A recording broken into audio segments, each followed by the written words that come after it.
मुझे कैसे असाइनमेंट करना है। असाइनमेंट के लिए सबसे पहले आपको अपना लॉगिन करना पड़ेगा। कोचिंग में लॉगिन करिए, ठीक है।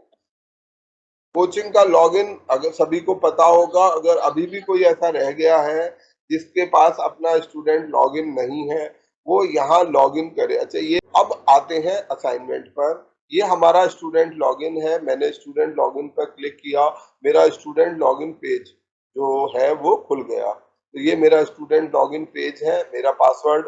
और यहाँ पर आपको अपने आप को रजिस्टर करना होता है, अगर आपने रजिस्टर ना किया हो तो। वैसे सबने रजिस्टर कर लिया होगा, पर फिर भी यदि किसी ने रजिस्टर नहीं किया है तो आप अपने को रजिस्टर कीजिए। रजिस्टर करने के बाद जो आपने ईमेल आईडी, और अपना ईमेल आईडी सही डालिए।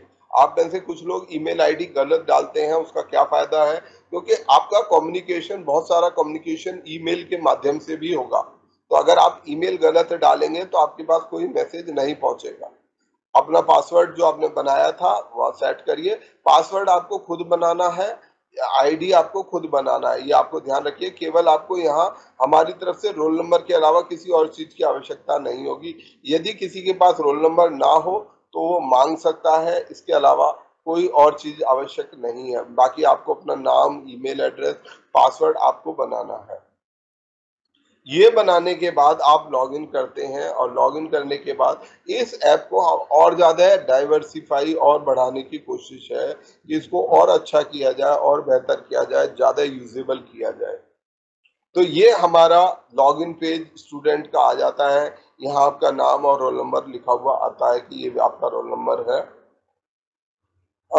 यहाँ जब टेस्ट शुरू होंगे आपको, तो आपको यहाँ पर टेस्ट दिया जाएगा। जो क्लास है आप यहाँ से ज्वाइन करते हैं, आप सभी को अपनी क्लास केवल और केवल यहाँ से ज्वाइन करनी है। लिंक की मांग नहीं करनी है, लिंक की कोई जरूरत नहीं है। यहाँ जाइए, बस इस बटन को दबाइए, आपकी क्लास चालू हो जाती है। तो आपको ये टेंशन लेने की जरूरत नहीं है कि लिंक आया। आप 8 बजे अपनी क्लास क्लिक करिए, वो हो जाएगी। संडे की क्लास 9:15 बजे बाय डिफॉल्ट होती है, ये ध्यान रखिएगा। क्योंकि संडे 8 बजे एक कार्यक्रम है जिसको सशक्तिकरण संवाद बोलते हैं, और वो कार्यक्रम मैं चाहता हूँ एज एन स्टूडेंट आप लोग भी शामिल कीजिए, होइए। उसमें हम तथागत बुद्ध के बारे में पढ़ते हैं, उनके विचारों को जानने की कोशिश करते हैं, और अन्य नैतिकता और अन्य इश्यूज पर बात करते हैं। तो आप लोग जुड़े, अच्छा आप लोगों के लिए भी रहेगा। यहाँ से हमारा प्रैक्टिस टेस्ट शुरू होता है। इस पर आखिर में ये हमारा प्रैक्टिस टेस्ट है। प्रैक्टिस टेस्ट आप यहाँ पर देख सकते हैं। ये जो इंटरनेशनल अफेयर्स है, यहाँ पर मैंने एक वीडियो ऐड किया है।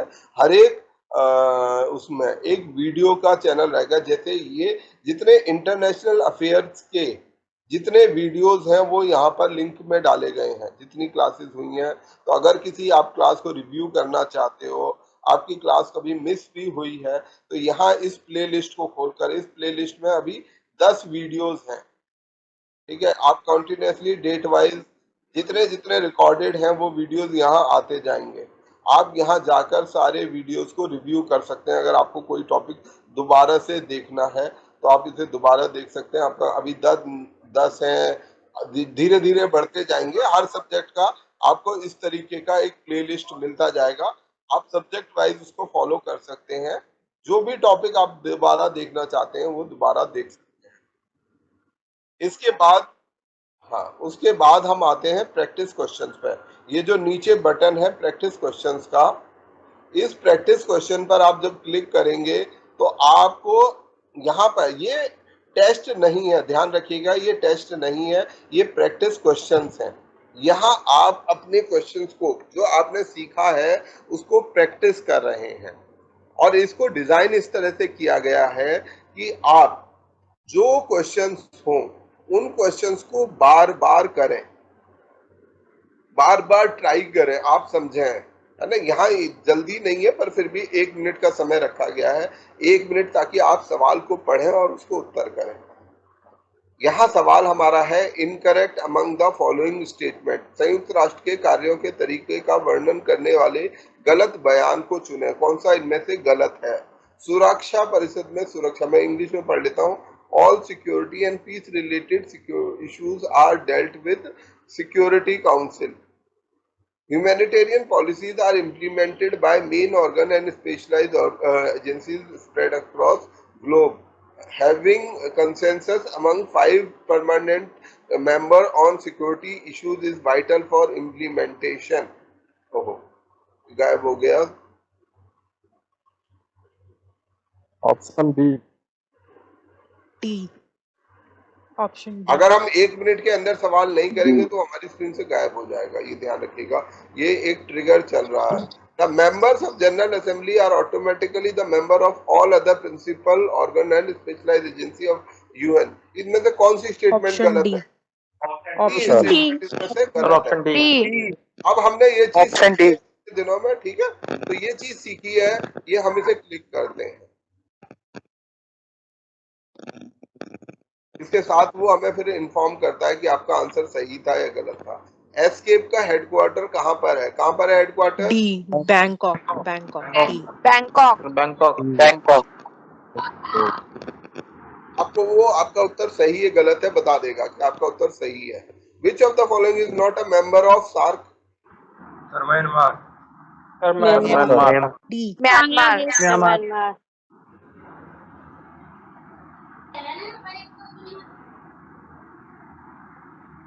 यहाँ पर जो जैसे मैंने पिछला सवाल किया था, मेरा कहना ये है, इसका ऑप्शन का क्या आंसर है? Incorrect among the following statement below about the veto power.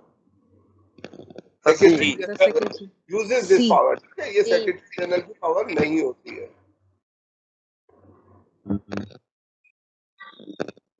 अभी इसमें कोई क्वेश्चन, अब जैसे ये क्वेश्चन रिपीट हो रहा है, क्यों रिपीट हो रहा है? ये इसलिए रिपीट हो रहा है कि कहीं आप तुक्के से तो अपना आंसर सही नहीं कर रहे। कई बार क्या होता है, हमें पता नहीं होता बैंकॉक, पर हमने डी लग रहा है, डी भर देते हैं। पर अगली बार जब आप दोबारा क्वेश्चन दिखेगा, आप डी नहीं मार्क करोगे, कुछ और मार्क कर दोगे। अब मान लो मेरे को नहीं याद था कि बैंकॉक है या मनीला है, लेट्स से, ठीक है, मेरे दिमाग में कंफ्यूजन था। अगली बार मैं क्या करूंगा, इसे मनीला मार्क कर दूंगा। मनीला मार्क करते ही ये मेरा आंसर गलत हो जाएगा। अगर मैं किसी क्वेश्चन को लगातार कई बार सही करूंगा, 2-3 बार सही करूंगा, तो वो मेरी स्क्रीन पे आना है। जब जैसे ये क्वेश्चन रिपीट कर रहा है, इसका आंसर है डी, ठीक है। The members are automatically member.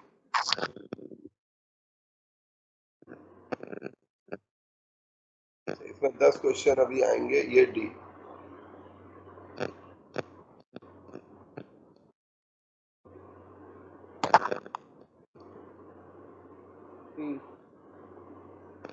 आपकी जो है वो 100% करेक्ट होनी चाहिए, ठीक है, ये आपको चांस नहीं देता है।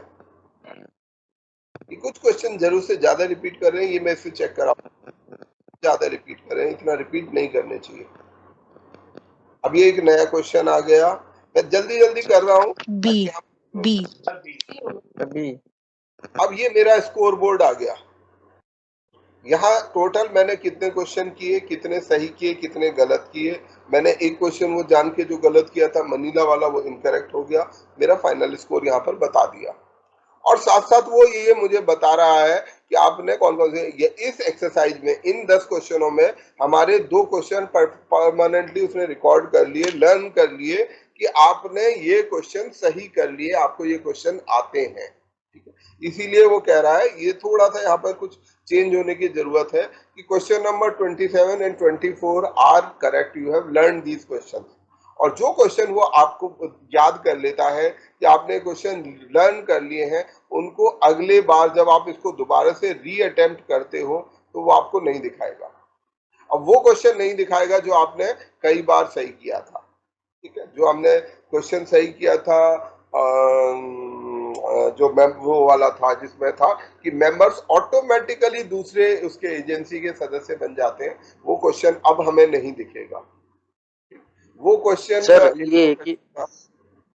सर ये असाइनमेंट एक ही बार करना चाहिए या बार बार रीस्टार्ट करें? इस असाइनमेंट को आपको तब तक करना है जब तक आपके आंसर पूरी तरह से, यहाँ पर आपको एक भी क्वेश्चन नहीं दिखेगा। जब मैं ये एक्सरसाइज पूरी कर डालूंगा तो मेरे स्क्रीन पे क्वेश्चन आना बंद हो जाएगा। कोई स्टूडेंट एक बार दिखा देगा कि कैसे वो आ जाती है ऑप्शन। तो जब ये क्वेश्चन गायब, तब यहाँ पर आपको कोई भी क्वेश्चन दिखना बंद हो जाएगा। फिर आपकी वो असाइनमेंट कंप्लीट, यानी कि आपने जितने क्वेश्चन सर अपलोड सिर्फ किए गए थे वो क्वेश्चन आपने सारे लर्न कर लिए। कुछ बच्चों ने जिनका रिजल्ट 100% है उन्होंने वो सारे के सारे क्वेश्चन अच्छे से मेमोराइज कर लिए हैं, वो क्वेश्चन उनको याद है। अब वो क्वेश्चन अगर उनको कोई पूछेगा वो गलत नहीं करेंगे। ये भी कर सकते हैं आप इस एक्सरसाइज को करते समय, साथ साथ अपनी किताब खोल लें, अपने नोट्स खोल लें। आपको कोई क्वेश्चन समझ नहीं आ रहा, which among the following would give more weightage for India proposal for ये, तो अगर आपको लगता है किसी क्वेश्चन में आपको डाउट है, टेक योर टाइम और उसको D. Read, then you should go for that answer. Sir D. इसका आंसर डी है, पर मैं ऐसे बोल रहा हूँ कि किसी भी सवाल को अगर आपको नहीं, तो आपको ये 3-4 दिन में, हर तीसरे चौथे दिन में 20 क्वेश्चन दिए जाएंगे। एक नया lot of 20 question is ready. Sir जैसे हम दोबारा अटेम्प्ट करेंगे तो उसका रिजल्ट मतलब हमें दोबारा मिल जाएगा सर असाइनमेंट का? दोबारा करेंगे जब नए क्वेश्चन आएंगे तभी आप अटेम्प्ट कर पाएंगे। जिन्होंने सारे क्वेश्चन कंप्लीट कर लिए हैं अब उनकी स्क्रीन पे कोई और नए क्वेश्चन नहीं आएंगे, पर जब आपके नए क्वेश्चन आ जाएंगे, नया असाइनमेंट आ जाएगा, तो आपको नए क्वेश्चन दिखाई देंगे। पर जो स्टूडेंट असाइनमेंट टाइम से नहीं कर रहे हैं उनके लिए प्रॉब्लम ये होगी कि उनके क्वेश्चंस इकट्ठे होते जाएंगे। पहले 30 क्वेश्चन थे, अभी 20 और ऐड हो गए, 50 हो गए। अब आपको 50 करने, फिर अगले राउंड में 20 और ऐड हो जाएंगे, 70 हो जाएंगे। फिर आप धीरे धीरे, फिर ये एक्सरसाइज आप कभी खत्म नहीं कर पाओगे। तो आपको इसे साथ के साथ खत्म करने हैं। हर एपिसोड में, हर प्रैक्टिस सेशन में 2 या 3 से ज्यादा क्वेश्चन वो लर्न नहीं करेगा, वो रिकॉर्ड नहीं करेगा कि आपने 2 या 3 से ज्यादा क्वेश्चन वो नहीं लेगा। तो आपको ये एक्सरसाइज उतनी बार रिपीट करनी है ताकि वो क्वेश्चन गायब हो जाए, अन्यथा आपका असाइनमेंट आधा अधूरा पड़ा रहेगा और फिर आप ये असाइनमेंट आगे पूरा नहीं कर पाएंगे। अब अगर असाइनमेंट संबंधी किसी का कोई सवाल है तो अब आप पूछिए अपने सवाल को। सर ये क्लास के बाद डेली करनी है? रेगुलरली करना है। आपको जितने क्वेश्चन है उनको खत्म करना है, स्क्रीन से अपनी गायब करना है जब तक कि वो गायब ना हो जाए सारे क्वेश्चन। आप एक दिन में सारे कर दो, 3 दिन में सारे करो, वो आपकी चॉइस है। आपने मान लीजिए आज 10 क्वेश्चन लर्न कर लिए, वो आपकी स्क्रीन पे बताता जाएगा कि आपने इतने क्वेश्चन अभी लर्न कर लिए, फिर अगले राउंड में आपने इतने और ऐड कर लिए। अभी जैसे मैं 20 क्वेश्चन और इसमें ऐड करने वाला हूँ, तो 20 क्वेश्चन वो 2-2, 4-4 करके आपको दिखाएगा। आप एक दिन में सारे कर लो, प्रेफरेबली एक दिन में मत करो, 2-3 दिन में करो। आज आपने 8-10 क्वेश्चन कर लिए, फिर अगले दिन 8-10 कर लो, हो गए खत्म। ठीक है। इस एक्सरसाइज का फायदा ये है कि आपकी जो कंसेप्ट, जो एमसीक्यू होते हैं ना, एमसीक्यू की एक फंडामेंटल प्रॉब्लम ये होती है कि एमसीक्यू आप एबीसीडी करके कुछ भी तुक्का लगा सकते हो। या तो पेपर हो रिटर्न वाला, जो मेंस का पेपर होता है, लिखित, उस लिखित में आपको 100% श्योर होना होता है, आप ऐसे ही कुछ नहीं लिख सकते। पर एमसीक्यू में एक बड़ी गड़बड़ ये होती है कि आप कुछ भी लगा दो, या तो गलत होगा ऐसा ही होगा, आप आंसर जरूर कर सकते हो कुछ ना कुछ। पर ये चीज आपको हेल्प करेगी, आपको डेवलप कर, आपका असाइनमेंट तब पूरा हो सकता है जब आपने इन सारे टॉपिक्स को अच्छे से लर्न कर लिया है। ठीक है, तो आगे बढ़ सकते हैं हम। किसी का कोई और सवाल हो तो पूछ लीजिए। क्या पढ़ सकते नहीं? समझ नहीं पा रहा है मैं आपको, अगर कोई सवाल कुछ कह रहा है तो। सर सर मैंने अपना कंप्लीट कर लिया है, तो क्या आज ही 20 क्वेश्चन अपलोड होंगे? आज होंगे, अभी अपलोड नहीं हुए हैं, आज होंगे। अगर आपने कर लिया तो अभी आप रुकिए, जैसे ही अपलोड होंगे I will send a message in WhatsApp group कि नए क्वेश्चन अपलोड हो गए हैं, यू कैन ट्राई दैट। और आप लोग ये भी कर सकते हैं, मान लीजिए किसी को क्वेश्चन ना समझ आए, आंसर ना समझ आए, तो आप उस क्वेश्चन को नोट कर लो, ये क्वेश्चन मुझे नहीं आता, उसे अपनी कॉपी, फिर उसको रीड करो, पढ़ो, किताब पर जाओ और उस पर रिव्यू करो। सर म्यूट कर दो, बहुत आवाज आ रही। बाकी बच्चे म्यूट करना है। आपको ये करना है कि आपको जाकर खुद से टेस्ट करना है। आपको कोई क्वेश्चन नहीं आता, मान लीजिए एक क्वेश्चन आपको नहीं समझ आ रहा, आप उस क्वेश्चन को रीड कर लीजिए, नोट कर लीजिए अपनी कॉपी में, फिर उसे रीड कर लीजिए अच्छी तरीके से। एक एक्सरसाइज करते समय आपने 10 क्वेश्चन किए, 10 क्वेश्चन में आपको 5 आ गए, तो जो 5 आ गए वो तो ठीक है, उनको तो आपको ज्यादा मेहनत करने की जरूरत नहीं है। 5 क्वेश्चन ऐसे हैं जो आपको नहीं आ रहे हैं, उन 5 को आप नोट कर लो, फिर गूगल करो, अपनी टेक्स्ट बुक पढ़ो कहीं से या मुझसे पूछो, तो आप उनको फिर 5 को समझो, याद करो भाई ये 5 क्वेश्चन, और ये सारे क्वेश्चन ऐसे हैं जो कहीं ना कहीं यूपीएससी में कभी ना कभी आए हैं। यूपीएससी के पैटर्न के क्वेश्चन हैं, तो वो कभी कभी आए हैं। मैं पिछले 5 साल से लगातार इस क्वेश्चन बैंक को डेवलप कर रहा हूँ, तो ये लगातार क्वेश्चन आए हुए क्वेश्चन हैं। अगर आप इनको कर लेंगे तो उसी पैटर्न के क्वेश्चन आपको आएंगे और आपको ये समझ आएगा कि मुझे क्या पढ़ना है, कैसे पढ़ना है। ठीक है।